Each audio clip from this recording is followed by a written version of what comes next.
Syederalun, ruas jalan utama Kedematang Glumpang 2, Pesangan Biren arah selatan lampu merah atau ruas jalan menuju ke kampus Universitas Al-Muslim atau UMuslim, Pesangan Biren berlobang dan tergenang sejak beberapa waktu lalu hingga Rabu 25 Oktober 2023. Pada kedua lubang tersebut, entah siapa yang melakukan menandai adanya lubang jalan diletakkan 2 bibit kelapa dan bertuliskan beberapa pesan seperti biar jalannya mulus pinjam dulu 100 ngenbel semen.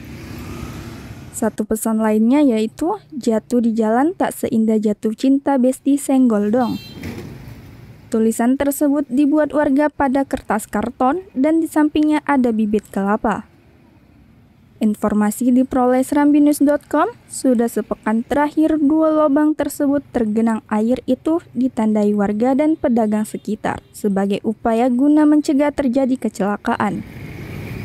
Seorang warga yang sedang berhenti karena ada kendaraan lewat pada serambinews.com mengatakan pada genangan tersebut ada 2 lubang tergenang air itu sudah 2 hari lalu dipasang tanda. Diletakkan bibit kelapa dan karton dengan pesan tersebut sebagai langkah pencegahan untuk mencegah warga yang melintas jatuh atau kecelakaan.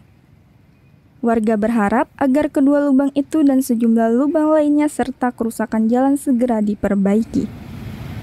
Selain itu, warga juga berharap ruas jalan sebelah barat juga rusak perlu diperbaiki. Dari Biren, Yusmandin Idris, serambinews.com. Download Tribun X sekarang, menghadirkan lokal menjadi Indonesia.